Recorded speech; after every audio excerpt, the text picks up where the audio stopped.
I thought I was helping my depressed brother by monitoring his computer activity, but what I discovered in his search history revealed he was planning something so horrifying that calling the police made me realize I never knew him at all. My brother had always been quiet and introverted, the type of person who preferred books to parties and spent most of his free time alone in his room. As his younger sister, I'd grown accustomed to his solitary nature and never questioned why he kept to himself so much. But during his senior year of college, Jake's behavior shifted from quietly withdrawn to genuinely concerning. When he came home for winter break, he looked like he hadn't slept in weeks, hollow-eyed, gaunt, and jumpy at the slightest unexpected noise. "He's just stressed about his thesis," my mom explained when I mentioned how different he seemed. "You know how Jake gets when he's focused on something important." But this felt like more than academic stress. Jake had always been methodical and organized, someone who handled pressure well by breaking big projects into manageable pieces. This version of my brother seemed barely held together, like he was fighting some internal battle that was slowly consuming him. The changes became more pronounced as the weeks passed. Jake stopped joining us for family meals, claiming he wasn't hungry or that he had too much work to do. He'd disappear for hours without explanation, returning home at odd times with no account of where he'd been. "Do you ever feel like you're being watched?" he asked me one afternoon while we were both in the kitchen. "What do you mean?" I replied, looking up from my homework. "Like someone's studying you, learning your patterns, waiting for something." His hands were trembling slightly as he spoke,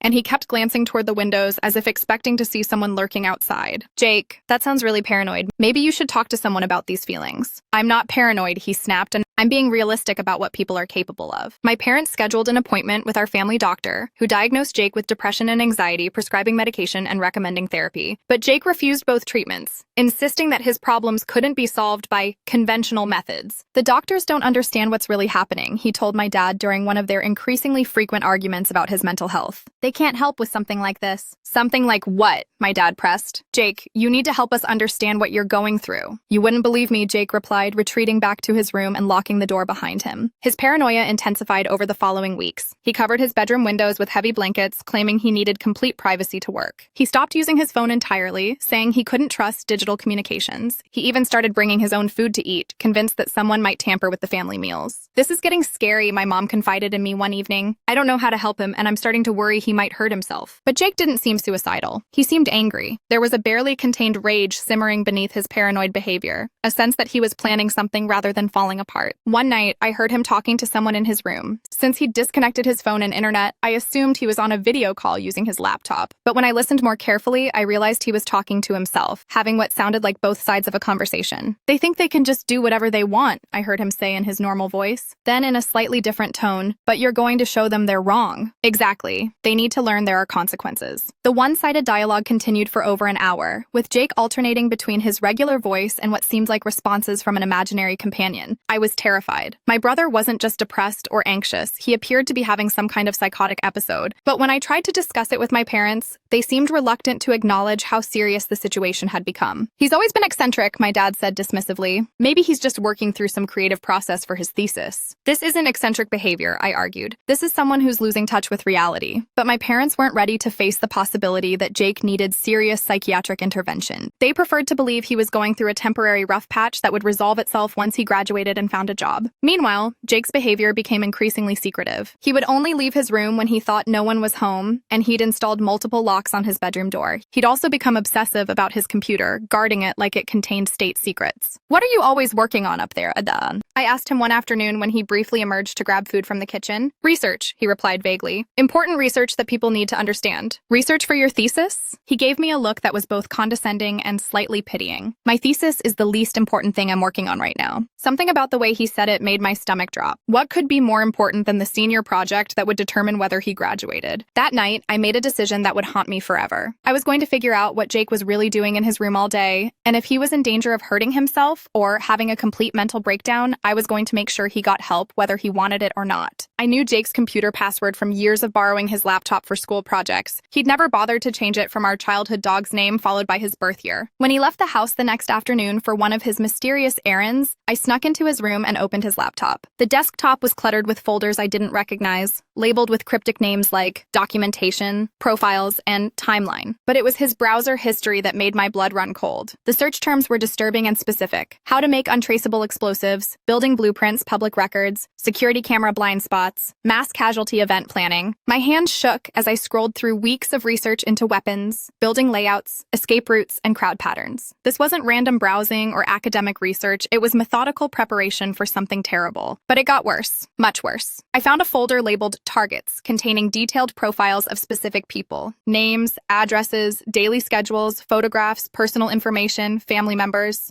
Some of the names I recognized: former classmates who had bullied Jake in high school, teachers who had given him poor grades, even some of our neighbors. Each profile contained disturbing personal details that could only have been gathered through extensive stalking. Work schedules, car descriptions, home security systems, family routines. Jake had been systematically researching dozens of people, documenting their vulnerabilities and habits. One profile was particularly detailed. Our high school guidance counselor, Mrs. Peterson, who had apparently ruined his chances of getting into his dream college by not writing a strong enough recommendation letter. Jake had documented her home address, her husband's work schedule, her children's school pickup times, and even the layout of their house based on real estate photos. She needs to understand the consequences of destroying young people's futures, he'd written in his notes. Her family should know what it feels like to have their security threatened.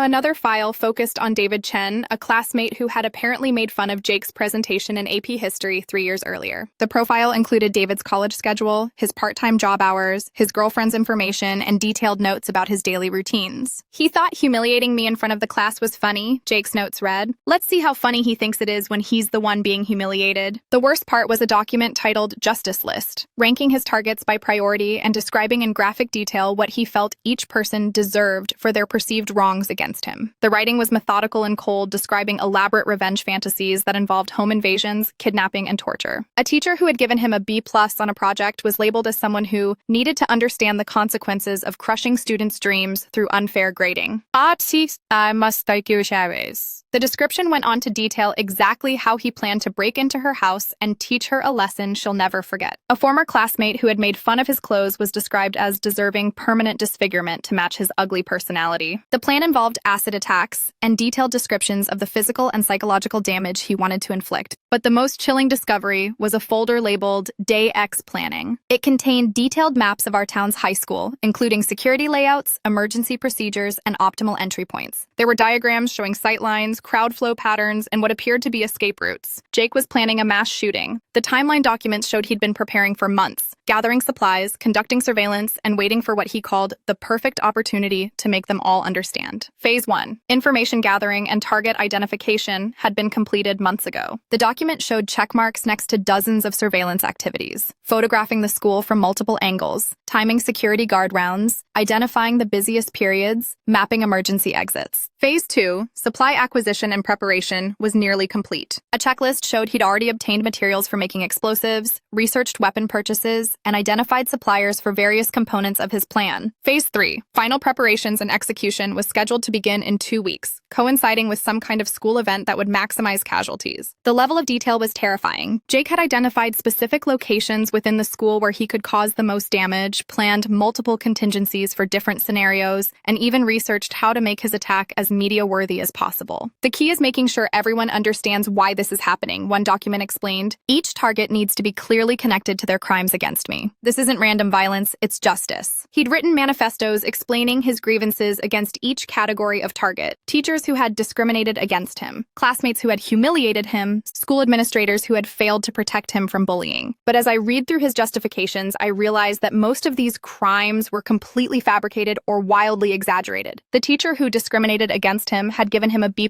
on one assignment. The classmates who humiliated him had made passing jokes that most people would have forgotten immediately. Jake had constructed an elaborate fantasy where everyone around him was part of some conspiracy to destroy his life, when in reality, most of these people had barely interacted with him at all. I found video files next, and my stomach dropped as I realized what they were. Jake had been secretly recording people, teachers, classmates, neighbors, going about their daily lives. Hours of surveillance footage showing his targets at work, at home, in their cars, completely unaware they were being watched. The videos were annotated with his commentary, pointing out vulnerabilities and opportunities. She always parks in the same spot, he'd noted about Mrs. Peterson. She usually arrives alone and doesn't check her surroundings. About David Chen, he takes the same route home from campus every day. There are multiple locations where he could be intercepted without witnesses. These weren't just fantasies anymore. Jake had been actively stalking his intended victims, learning their habits, preparing to attack them. But the most disturbing files were the ones labeled Inspiration. Jake had collected videos videos, manifestos, and detailed accounts of previous mass shooters, studying their methods and trying to improve upon their approaches. The Columbine shooters made tactical errors that limited their impact, one document analyzed. Better planning and more efficient routes could have doubled their casualty count. The Virginia Tech shooter had the right idea about chaining doors, but he didn't consider alternative exits. My plan accounts for all possible escape routes. Jake wasn't just planning to commit mass murder. He was trying to perfect the process, to create an attack that would be more deadly and more memorable than any previous school shooting. I stared at the screen in horror, unable to process that my quiet, introverted brother was planning to commit mass murder. The person I'd grown up with, who had helped me with homework and defended me from bullies, was systematically planning to kill innocent people. My first instinct was to close the laptop and pretend I'd never seen anything.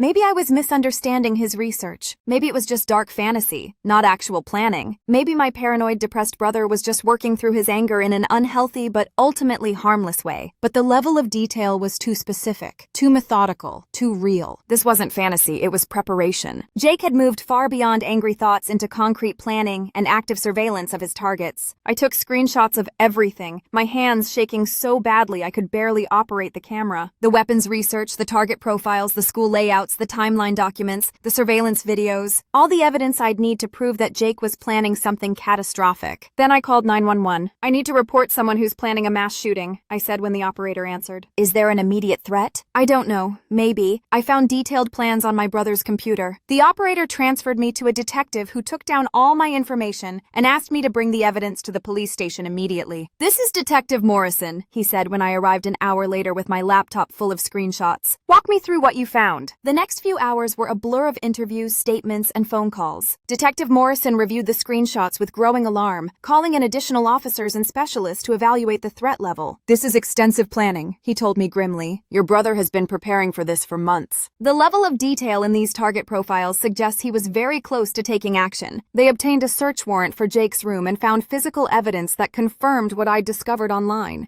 Detailed maps, photographs of the school taken from various angles, and a notebook containing handwritten plans that matched his digital research. They also found materials for making explosives hidden in his closet, along with detailed instructions for assembling bombs and timing devices. He had enough material here to level half the school, Detective Morrison told me after the search was complete. This wasn't just planning. He was actively preparing to carry out these attacks. Jake was arrested when he returned home that evening. I watched from my bedroom window as police officers led my brother away in handcuffs, neighbors gathering on their lawns to witness the spectacle. I can't believe this, my mom sobbed as we sat in the police station later that night. Jake would never hurt anyone. There has to be some mistake. But there was no mistake. The evidence was overwhelming and undeniable. My brother had been planning to commit mass murder, and I was the one who had stopped him. The investigation revealed even more disturbing details. Jake had been in contact with online communities that glorified mass shooters, sharing ideas and seeking validation for his plans. The FBI found communications where he'd discussed his project with like-minded individuals who encouraged him to make a statement that people would remember. Your brother was deeply radicalized, Detective Morrison explained during one of our follow-up meetings. He'd convinced himself that he was justified in planning these attacks, that his victims deserved what he was planning to do to them. The radicalization had happened gradually over several years, starting with seemingly innocent forums about social isolation and academic stress. But Jake had eventually found his way to darker corners of the internet, where his grievances were validated and his violent fantasies were encouraged. It's a common pattern, FBI agent Davis explained during a briefing about Jake's case. Young men who feel socially rejected or academically unsuccessful can be drawn into online communities that provide validation for their anger. Over time, that anger can escalate into planning for real violence. The psychological evaluation revealed that Jake had developed what experts called a persecution complex, where he interpreted normal social interactions as deliberate attacks on his character and future prospects. He genuinely believed that Mrs. Peterson had intentionally written a weak recommendation letter to sabotage his college applications, Dr. Williams, the forensic psychologist, explained. In reality, her letter was perfectly standard and professional, but Jake had convinced himself it was part of a conspiracy against him. Similarly, the classmate who had joked about Jake's presentation had probably forgotten the incident within within hours. But Jake had nursed that perceived humiliation for years, building it up in his mind until it justified planning murder. This is what makes these cases so dangerous, Dr. Williams continued. The perpetrator's grievances often seem completely disproportionate to outside observers, but they've become absolutely real and all-consuming to the person planning the violence. The trial was a nightmare. Jake's defense attorney tried to argue that he was mentally ill and not responsible for his actions, but the prosecution presented evidence of extensive, methodical planning that demonstrated clear intent and awareness of right and wrong. This wasn't the random act of someone experiencing a psychotic break, the prosecutor argued. This was calculated, premeditated planning to commit mass murder. The defendant spent months researching, preparing, and refining his plans. He knew exactly what he was doing. Throughout the proceedings, Jake showed no remorse. He seemed more angry about being caught than concerned about the people he'd planned to kill. "You don't understand," he told me during one of the few times I visited him in jail. "They deserved what I was planning. They needed to face consequences for what they did." "What did they do, Jake? What could possibly justify planning to murder innocent people?" "They weren't innocent," he said coldly. "They were all part of the system that tried to destroy me." "Mrs. Peterson gave you a standard recommendation letter. David made one joke 3 years ago. These are normal interactions, not attacks." "You're just like them," he replied, his voice full of contempt. "You don't understand what it's like to have everyone working against you." I realized then that I'd never really known my brother at all. The quiet, introverted person I'd grown up with had harbored violent fantasies and resentments that had eventually evolved into concrete plans for mass murder.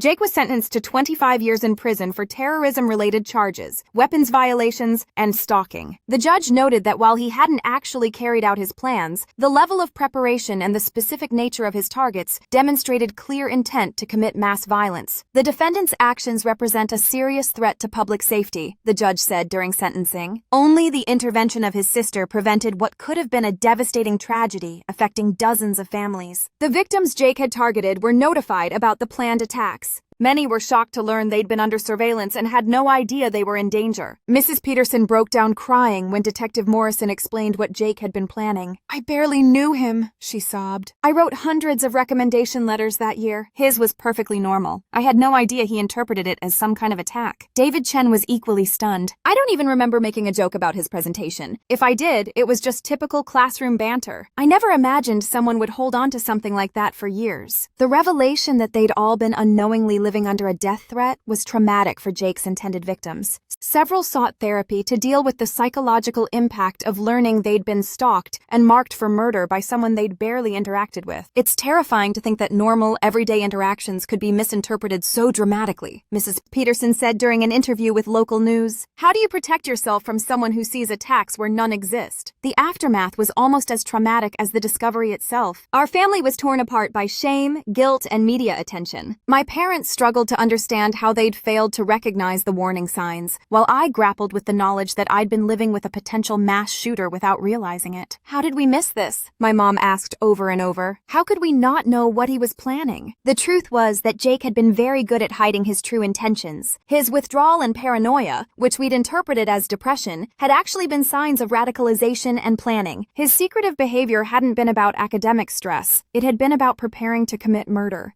Mental health professionals who evaluated the case explained that some individuals can appear relatively functional while harboring violent ideation and planning attacks. "Not all potential mass shooters display obvious warning signs," Dr. Williams, the forensic psychologist, explained during a consultation. "Some are able to compartmentalize their planning while maintaining a facade of normalcy in other areas of their lives." Jake had continued to help with household chores, participate in family conversations, and maintain his academic performance even while spending hours each day planning murders. The compartmentalization was so complete that even living in the same house, we had no idea what he was really thinking about. The hardest part was reconciling the brother I'd known with the person who'd been capable of planning such violence. How do you mourn someone who's still alive but has revealed themselves to be fundamentally different from who you thought they were? I started therapy to process the trauma of discovering my brother's plans and the guilt I felt about turning him in. Even though I knew I'd done the right thing, part of me felt like I'd betrayed family loyalty by calling the police. "You saved lives," my therapist reminded me repeatedly. "Your brother's brother's victims don't know who you are, but they're alive because of your courage. Dr. Martinez helped me understand that Jake's radicalization had been a gradual process that no one in our family was equipped to recognize or prevent. Online radicalization often happens in private, through communities and content that family members never see, she explained. Your brother was being influenced by people and ideas that existed entirely outside your family's awareness. She also helped me work through the complex grief of losing the brother I thought I knew while simultaneously being grateful that I'd prevented him from harming others. It's possible to feel multiple conflicting emotions about the same person, Dr. Martinez said. You can miss the brother you thought you had while also being relieved that he's in prison where he can't hurt anyone. The media attention was overwhelming. Local student prevents mass shooting by reporting brother became a national news story, with reporters wanting to interview me about how I'd recognized the warning signs and made the decision to call police. I declined most interviews, but I did speak to a few journalists about the importance of taking online threats seriously and trusting your instincts when someone's behavior seems concerning. A lot of people probably would have rationalized what they found, one reporter noted during our conversation. What made you take it seriously enough to call police? The level of detail, I replied. This wasn't someone venting frustration or working through dark thoughts. This was systematic planning with specific targets, timelines, and methods. It was clearly preparation for real violence. The case became a study in how mass shootings can be prevented through early intervention and family reporting. Law enforcement agencies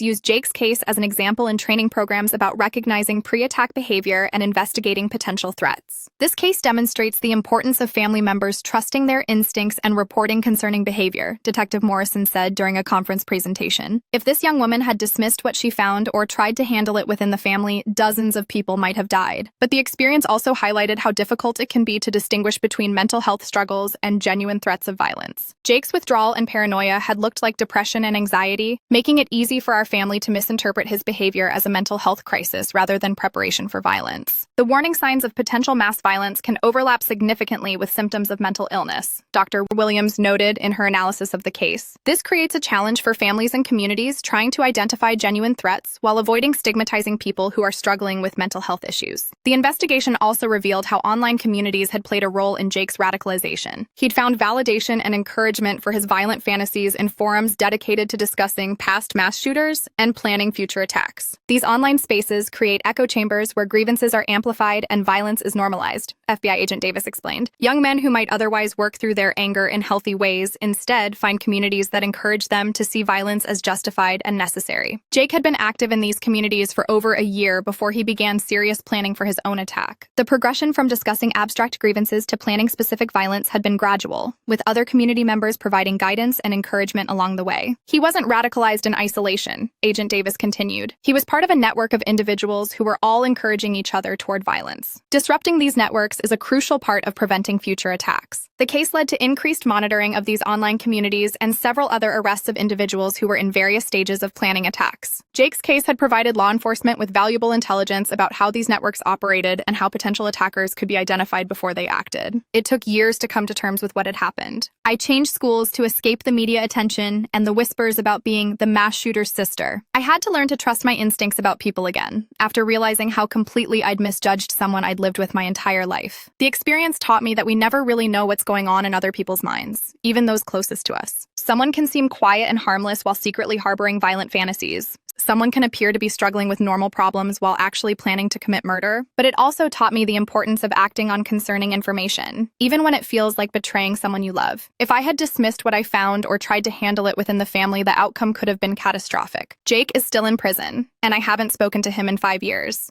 Sometimes I wonder what would have happened if I hadn't snooped on his computer that day. Would he have actually carried out his plans? How many people would have died? According to law enforcement analysis of his timeline, Jake had been approximately 2 weeks away from beginning the active phase of his plan when I discovered his preparations. He had already acquired most of the materials he needed and had completed his surveillance of targets and locations. Based on the level of preparation and the specific timeline documents, we believe he would have carried out at least some of these attacks within the month, Detective Morrison told me during our final debrief session. The school attack in particular seemed to be his primary focus and appeared to be scheduled around a specific event that would maximize casualties. I'll never know for certain, but I'm grateful that I found his search history when I did. Sometimes being nosy and invasive is exactly what the situation requires, even when it destroys everything you thought you knew about someone you love. The darkest thing I found in someone's search history wasn't just evidence of planned violence. It was the realization that I'd been living with a stranger who wore my brother's face, someone capable of methodically planning to murder innocent people while maintaining the pretense of being a normal, troubled college student. That discovery changed everything I thought I knew about family, about trust, and about the capacity for evil that can hide behind familiar faces. It taught me that love and loyalty have limits, and that sometimes protecting innocent people requires betraying someone you care about. But most importantly, it taught me that when you find evidence of planned violence, no matter how impossible it seems or how much you don't want to believe it, you have to take action. The alternative, letting it happen because you couldn't bring yourself to believe the worst about someone you love, is unthinkable. Jake may have been my brother, but he was also a would-be mass murderer. And while I'll always carry the pain of losing the brother I thought I knew, I'll never regret making the phone call that saved the lives of dozens of innocent people who had no idea they were in danger.